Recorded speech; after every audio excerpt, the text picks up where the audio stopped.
Hello, the internet. I'm your friend. I'm Dane English, and I am the program coordinator for the Missouri Local Science Engagement Network. We are a project of the Missouri Science and Technology Policy Initiative. Our mission is to increase or elevate the dialogue around science, elevate science's voice in policy discussions, and to make sure state and local lawmakers have evidence-based policy. That's our goal. Today we're going to talk to Dr. Jenny Bratburd. Let me pull her up. Dr. Bratburd, how are you doing today? Hello, I'm doing great. How are you? Pretty good. And what are we going to talk about today? What's your science policy office hours? We're going to talk about a lot of things today, maybe just a little bit about each thing. I am the Energy, Environment, and Public Safety Fellow, and we're going to start off with a bit about public safety. Okay. And I'm ready for you to take it away if you want to take it away. Okay, sure. All right, go for it. All right. So there has been a lot of movement happening in the legislature that's really starting to get underway after sort of a slow start with COVID and with people being sworn in. Um, sorry, there's a train that's about to go by my house in case that you hear that. So we have about 1,625 bills and counting that have been introduced, and these are continuing. These will continually be introduced until March. Um, And like I mentioned, with COVID and legislators being exposed or infected, there's been some cancellation of hearings, which might continue to happen. So it's been a little staggered here. A couple things I wanted to talk in keeping track of the legislation that's happening. Let me see if I can share this.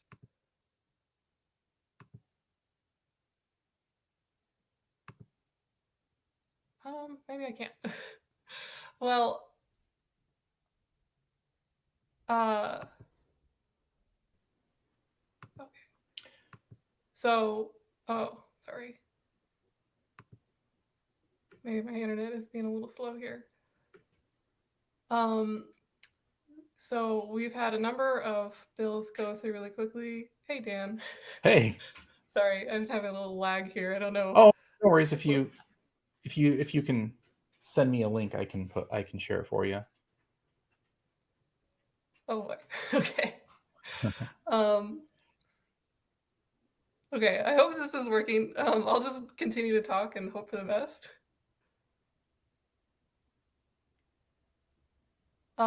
So what I wanted to show you, but we can also put a link in the chat, is an example of a bill that's already been passed through the House, and that's the Second Amendment Preservation Act, which has been pretty controversial, I say. Firearms are always sort of a hot topic in Missouri. But I kind of want to illustrate this because if you look on the House website, you can see all the steps that need to be taken for a bill to pass. With the first reading, the second reading being referred to committee, then actually being taken up in committee and having a hearing, passing through the committee, potentially having other bills being folded into it, amendments being made, being heard on the floor, with additional possible amendments, and then finally being voted on to pass. And that's just for one side of things. That's just for the House. So we have a number of other firearm bills that are also going through that process there if you're interested in that sort of aspect of safety. And most has a science note about firearms related to how they impact law enforcement and the research there. The other big legislation package, I guess, that's been moving through, it has to do with police accountability, which we wrote a science note for Senate Bill 60, which has kind of taken a number of different criminal justice, well, not criminal justice, maybe just police reform type efforts, and sort of folded them together. That includes stuff like eliminating no-knock warrants, banning chokeholds, changing sort of officer certification rules, trying to tighten it up, especially also with sort of agency to agency differences in use of force, making sure that they have a policy, that it's available, and that they will do investigations on officer-involved deaths, and how that sort of process is written out in state statute. So interestingly, that bill had a hearing along with a couple of others related to law enforcement, and the result of that has been it's been folded together with a different bill to allow officers to serve in communities where they don't live. So basically to eliminate the residency requirements, which are currently not applicable in St. Louis. So this is mainly for Kansas City right now. And so I'll say there's a little bit of controversy here too between the types of groups that support certain aspects of reform versus other aspects. So right now they're together in this bill, which has also eliminated a couple of the things that were originally in Senate Bill 60. So it's kind of a pared down version. So we'll see where that ends up going. A couple other police officer related things have to do with sort of the basically the Law Enforcement Bill of Rights, giving additional rights to police officers when they're under investigation for any reason. So a couple of those have had hearings, and there's some discussion because there's sort of similar legislation that might also sort of become one bill. So that is for public safety updates, which have been a really hot topic this year, I think, and most years probably.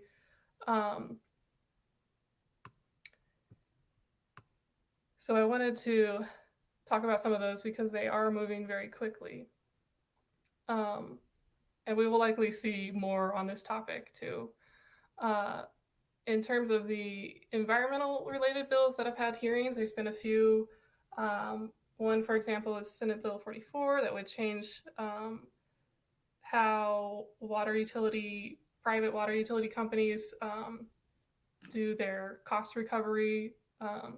So this kind of ends up being a debate more about how it will affect rates for the consumer. So that had a hearing recently.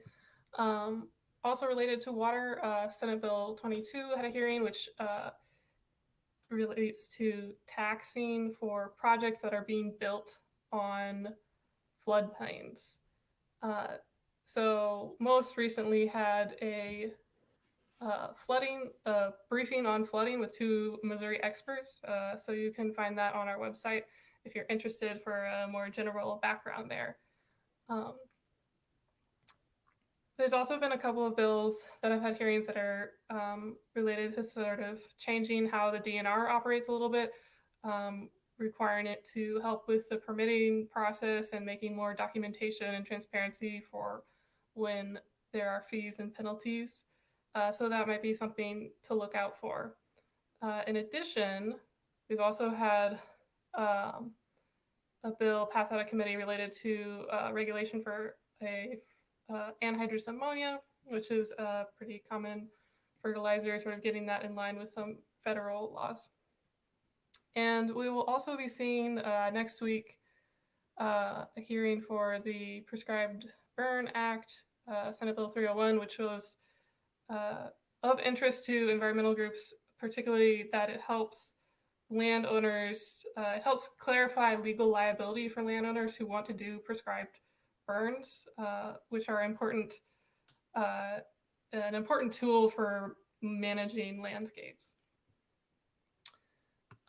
In terms of energy, there's also been a lot of action happening here. Biodiesel has been a big topic. You can see our fellow Dr. Lainey Bickle wrote a science note about that, and I believe she'll be presenting next week or an upcoming week soon, so she could talk more about these.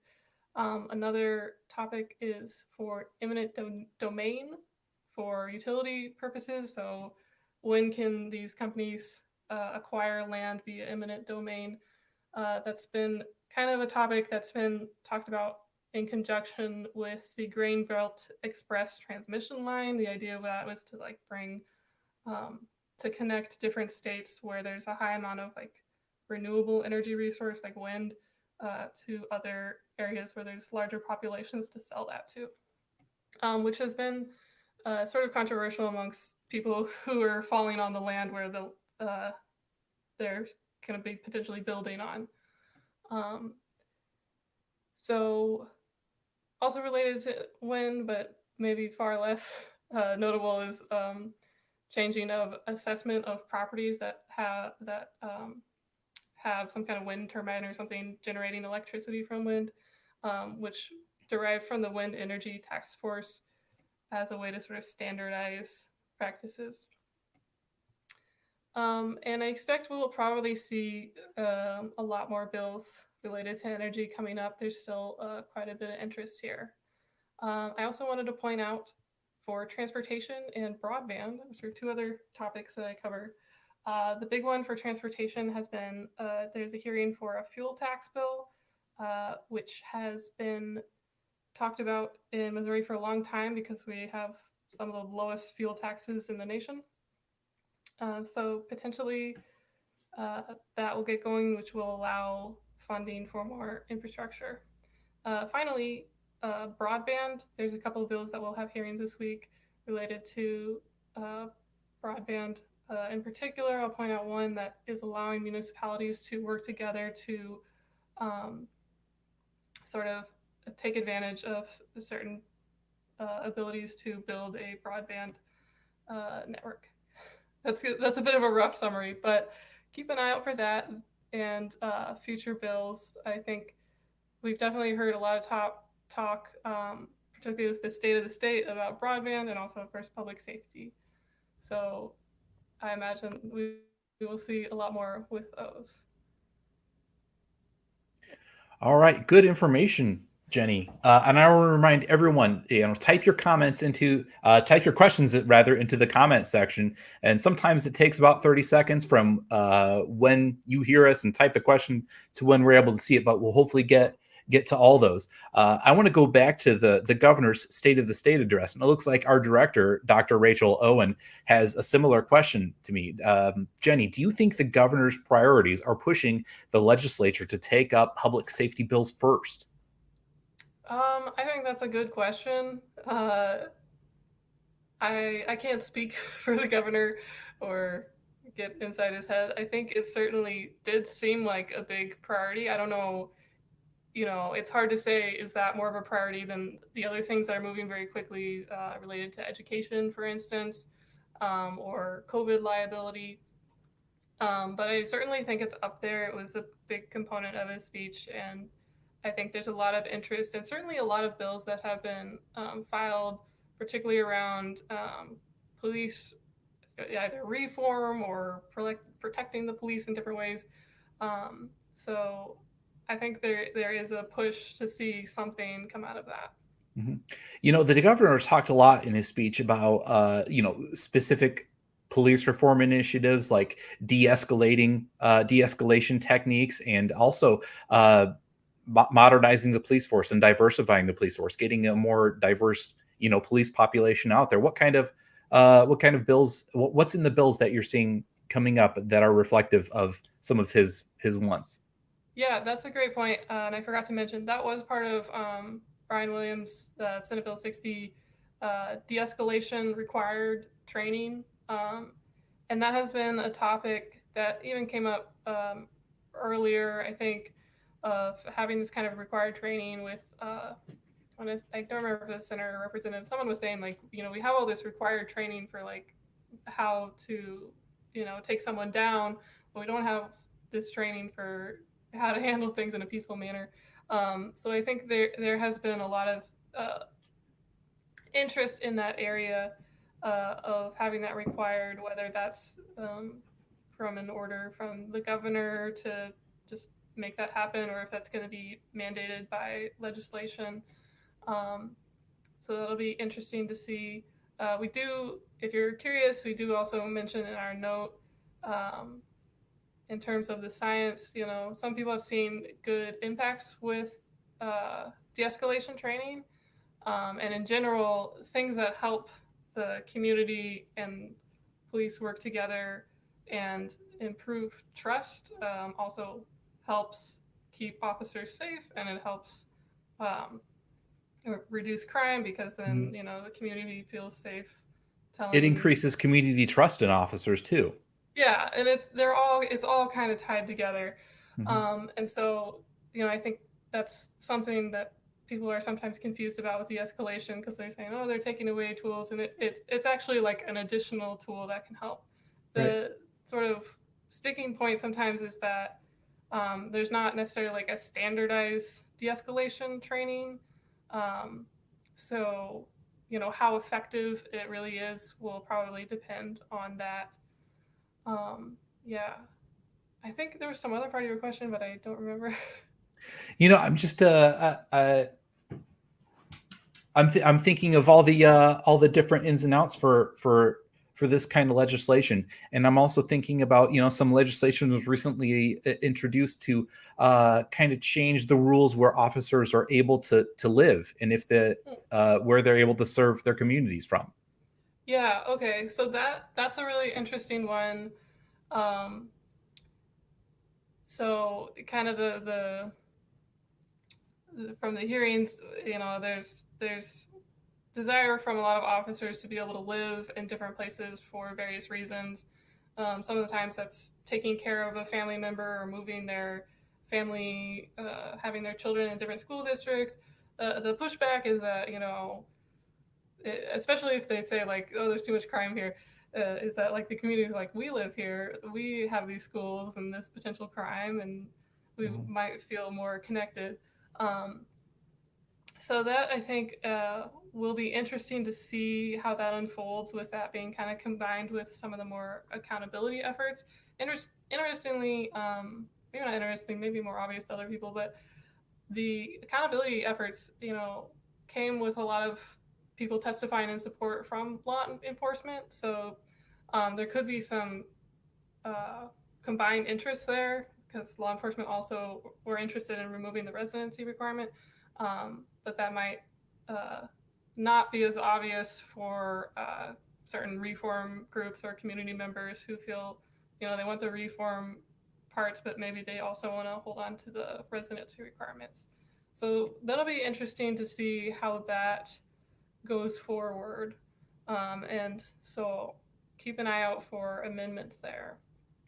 You know, I want to take a beat here and give our viewers a chance to type in their questions into the comment section below on Facebook and on YouTube. And also remind everyone that coming up, we have on February 26th at 3 p.m., the normal time for these science policy office hours, we're having a roundtable discussion on climate change in Missouri and the challenges and opportunities that might come from dealing with climate change. We're going to have experts from all over the state. We're also going to have some special entertainment type guests. I won't divulge too much information about that right now, but it'll be a fun discussion. And afterwards, we're going to have an after party, chance for everyone to mingle and get to know researchers and other scientists, researchers, and thought leaders from around the state, and a chance for everyone to network.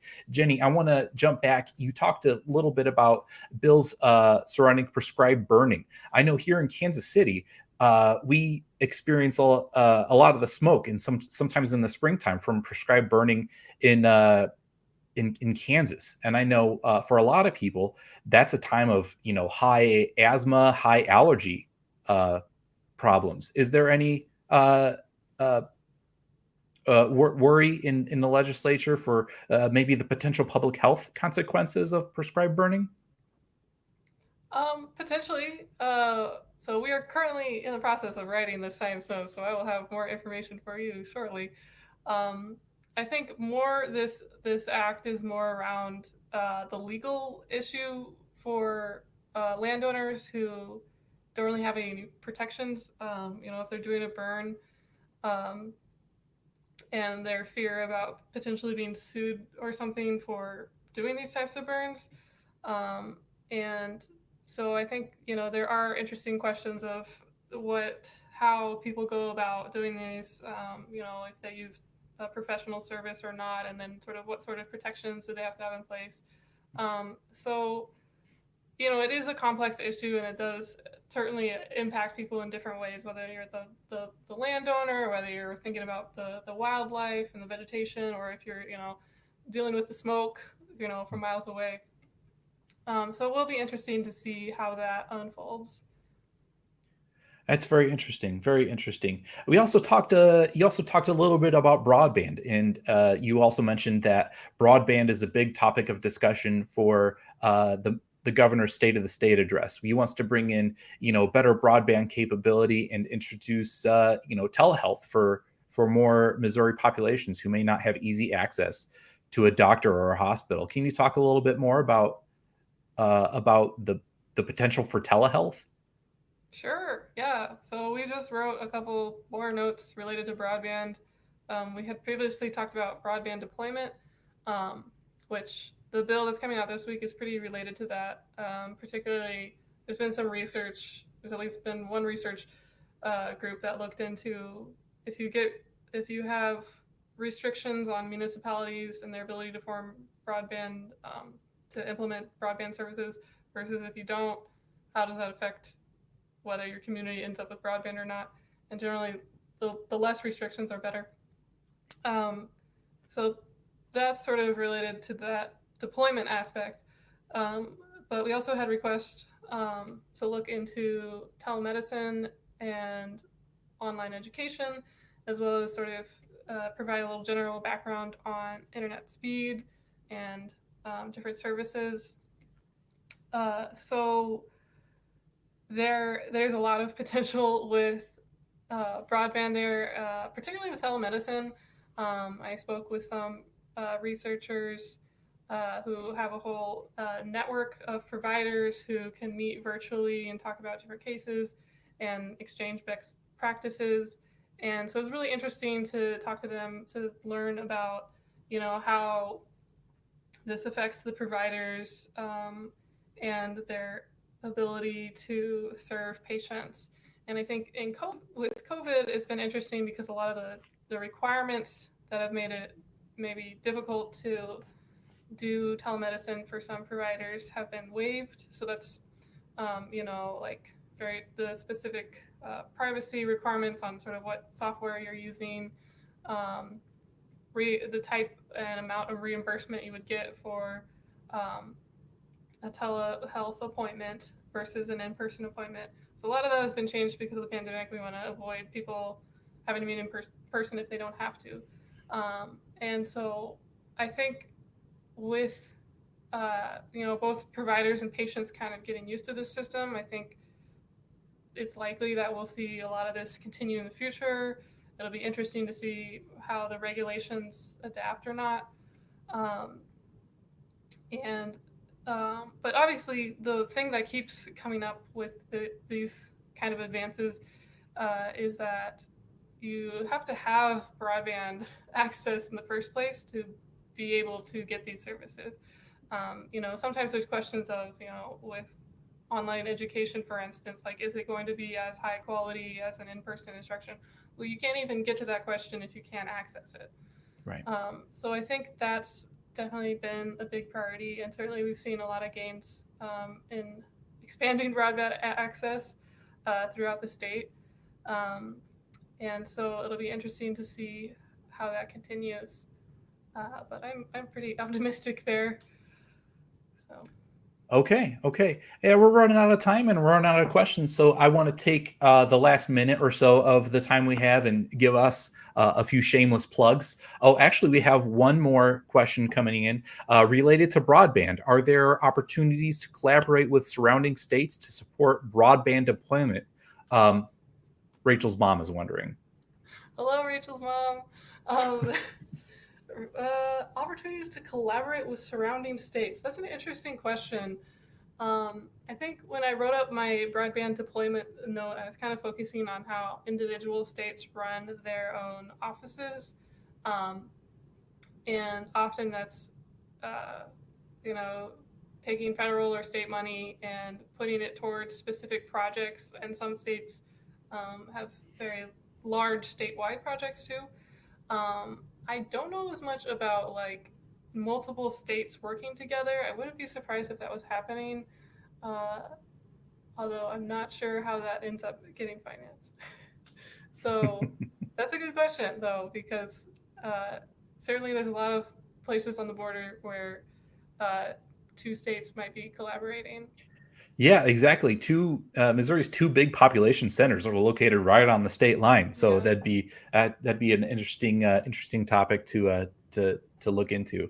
I want to tell everybody about our Scitec briefing series coming up next. This is going to be on February 10th. So next week, Dr. Michael Stephen Williams from the University of Missouri. He's the assistant professor in the Department of Educational Leadership and Policy Analysis for the College of Education. He's going to be talking about college access. We also have another event coming up. If I'm able to scroll up to my notes, not an event, but we need more policy fellows. You go to mostpolicyinitiative.org and apply to be Missouri Science and Technology Policy Fellow. Just send your CV to our director Rachel Owen. Also, next week we'll have another Science Policy Office Hour with the the expert in the hot chair, TBD. At the end of this month, I mentioned it before, but is our climate change roundtable for the Missouri Local Science Engagement Network. We're going to have scientists, researchers, and thought leaders from all over the state helping us out, helping us learn more about the science of climate change and how Missouri can respond. Dr. Jenny Bratburd, do you have anything else to add before we go today? Come to the climate change roundtable. It'll be a fun time. Yeah. Actually, Dr. Bratburd is one of the people helping me put this on, so she'll be asking some of the tough questions. All right. Until next time. It's Dr. Eleni Bickle will be joining us next week. Anyway, until next time, have a great weekend. Again, I'm Dan English. I'm your friend. That's Jenny over there, and we'll see you next time.